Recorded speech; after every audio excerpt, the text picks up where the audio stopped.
This is Brian with ScreenFiles.com in a review. What I'm looking at today is 2018's Den of Thieves, starring Gerard Butler. And believe it or not, he's had a career that spans over 2 decades. From television to movies, he's been in a lot of stuff, which, when you take that into account, is reason why I can forgive him for Gods of Egypt or Geostorm.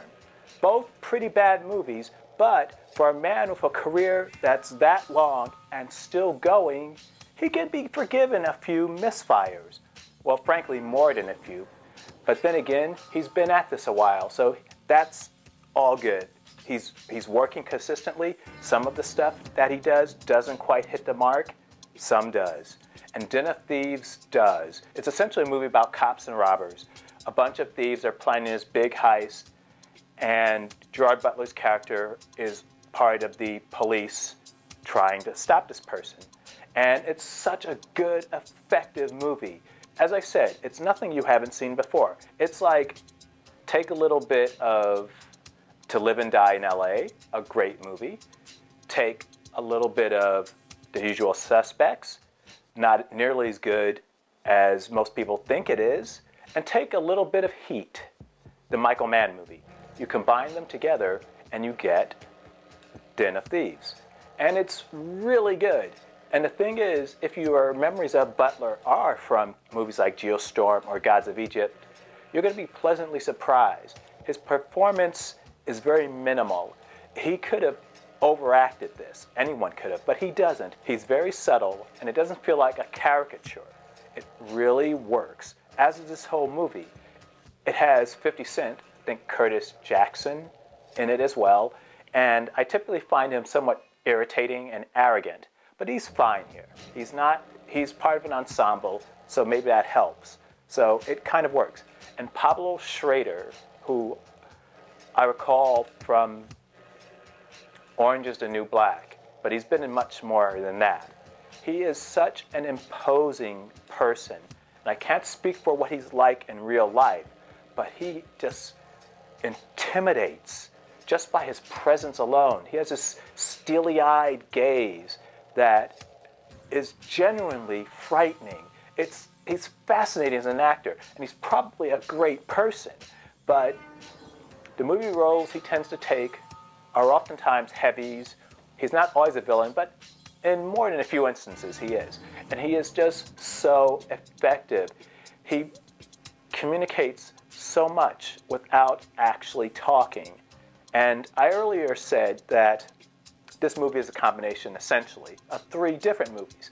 Now, the thing is, The Usual Suspects part is probably a little more clever than it should be. In fact, if you recall Bryan Singer's The Usual Suspects, for me, that is a frustrating movie. Never mind Bryan Singer himself, who is just an icky, reprehensible person, allegedly. His movie is pretentious and irritating to me. I can't speak for anyone else's experience, but anytime a movie treats something like it's something you should have known when it doesn't give you that information ahead of time, it bothers me. And The Usual Suspects does that. There's no way you would reach the conclusion that the movie wanted you to reach because it doesn't give you the information to do it. So that frustrates me. And Den of Thieves does that to an extent. The thing is, it's not necessarily a central part of the movie itself. That's why it's not as bad. It's interesting, it's derivative, it's clever, but derivative, and it doesn't ruin the movie because the performances are so strong. And as I said, it's not a central part of the story the movie is telling. It makes it feel perhaps a little cleverer than it should, but it's kind of picking nits at this point. It's still very good, very excellent, and a return to form for Gerard Butler. In fact, there's a sequel planned for this movie, and once you see it, you'll understand why. It's tailor-made for sequels. Though the thing is, I don't necessarily know how a sequel would work, because This movie is very much similar to the way a police procedural works, in the sense that you don't know anything about the personal lives of the police or the villains. It's literally irrelevant. And that's not a character development issue.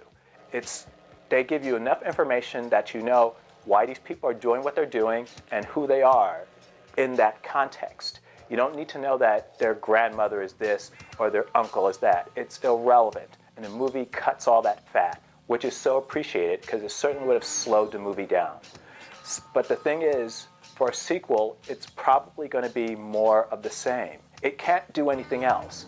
And that's okay if it's this good. Though, if it's something that's going to beget a lot of sequels, that's potentially problematic because, conversely, when you have just one movie, it doesn't matter so much the backstory and the personal lives of the people involved in this type of film. If you're going to have 2 and 3 movies, it starts to matter because it becomes the same movie. In any case, I would definitely see the sequel to Den of Thieves because it's that good, it's that intense, it's that interesting. And I've always liked movies where people who think they're smarter than everyone else try to do things and eventually get caught up.